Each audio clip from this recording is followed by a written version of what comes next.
नमस्कार दोस्तों। वैश्विक उथल पुथल के बीच दुनिया में कई मोर्चों पर जंग लड़ी जा रही है, जहां मिडल ईस्ट में स्थिति बेहद ही तनावपूर्ण है, जहां इजराइल और अब इराक भी इस जंग में जुड़ चुका है। ऐसे में इराक से सीरिया में अमेरिकी सैन्य अड्डे पर रॉकेट दागे गए हैं। यह हमला ऐसे समय पर हुआ है जब एक दिन पहले ही इराक के प्रधानमंत्री मोहम्मद शिया अल सुदानी अमेरिका के दौरे से लौटे हैं। उन्होंने इस दौरे पर व्हाइट हाउस में राष्ट्रपति जो बाइडेन से मुलाकात की थी। आपको बता दें, सूत्रों के मुताबिक सीरिया की सीमा से सटे इराक के शहर जुम्मार में एक छोटे ट्रक पर एक रॉकेट लॉन्चर को तैनात किया गया था और उसी से अमेरिकी सैन्य अड्डे पर निशाना बनाकर 5 रॉकेट दागे गए थे, जिसमें अमेरिकी फाइटर प्लेन के शामिल होने का अंदाजा जताया जा रहा है। बताया जा रहा है कि मामले में दोषियों को पकड़ने के लिए तलाशी अभियान शुरू कर दिया है। कहा जा रहा है कि इराक की सीमा से अमेरिकी सैन्य अड्डे पर रॉकेट दागने के बाद हमलावर किसी अन्य वाहन से फरार हो गए हैं। यह हमला इराक के आतंकी समूह ने किया है। इस समूह का कहना है कि वे सीरिया में अमेरिकी सैन्य बेस पर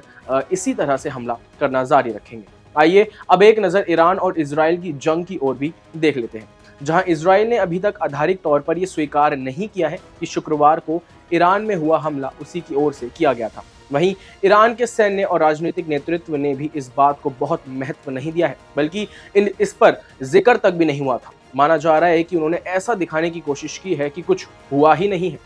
अमेरिकी अधिकारी मिसाइल हमले की बात कर रहे हैं, लेकिन ईरानी अधिकारियों का कहना है कि इस्फहान में और ताबरीज में हुए हमले में ड्रोन का इस्तेमाल किया गया था। इस बार उनका निशाना इस्फहान था, क्योंकि इस्फहान ऐतिहासिक केंद्रीय प्रांत था जो अपनी इस्लामी विरासत के लिए मशहूर है। ये एक औद्योगिक शहर भी है जहां ड्रोन और बैलिस्टिक मिसाइल बनाने वाले कारखाने हैं। यहीं बनी मिसाइलों को ईरान ने सैकड़ों की तादाद में बीते रविवार को इजराइल की तरफ दागा था। इसी बीच ये बात भी देखने और समझने लायक है कि किस तरह से इजराइल और ईरान की लड़ाई, जो पहले गुप्त अभियानों की तरह हुआ करती थी, अब इसने युद्ध का रुख ले लिया है। इजराइल और ईरान की दशकों पुरानी दुश्मनी, जो पहले छाया युद्ध और गुप्त अभियानों के रूप में सामने आई थी, अब खुले टकराव में बदल गई है। फिलहाल इस इलाके और दूर दराज की राजनीतियों में राहत की आवाज सुनाई दे रही है। हर कोई एक विनाशकारी युद्ध को रोकना चाहता है, लेकिन किसी को भी इस बात का संदेह नहीं होगा कि कोई भी शांति बहुत लंबे समय तक नहीं टिक पाती है।